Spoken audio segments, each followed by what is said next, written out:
croyez-vous tous, Jésus nous aime tellement qu'il nous a donné l'évangile et nous sommes devenus ses justes disciples. Et pour enseigner le véritable évangile de la rémission, Jésus a lavé les pieds de ses disciples. Jésus a lavé les pieds de ses disciples pour leur enseigner, ainsi qu'à nous, que tous les péchés du monde, tous les péchés que nous commettons au cours de notre vie, ont été entièrement effacés. Lorsque Jésus a été baptisé, a versé son sang sur la croix, et nous remercions Jésus par son amour et pour l'évangile de la rémission. Jésus nous a enseigné deux choses en lavant les pieds des disciples. D'abord, il leur a appris que tous nos péchés avaient été lavés par l'évangile de la rémission du baptême de Jésus et de son sang. Tu ne le sais pas à présent, par la suite tu comprendras.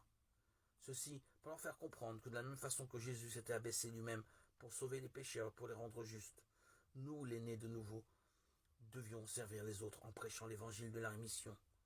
Il est juste pour nous, qui sommes les premiers, de servir ceux qui viendront ensuite.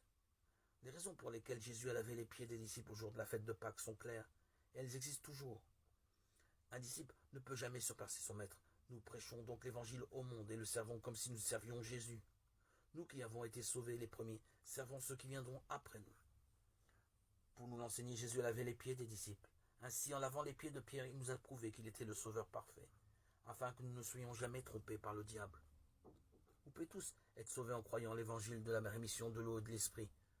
Jésus a lavé tous nos péchés, par son baptême, sa crucifixion et sa résurrection. Mais seuls ceux qui croient en son évangile peuvent être sauvés, à jamais du péché du monde.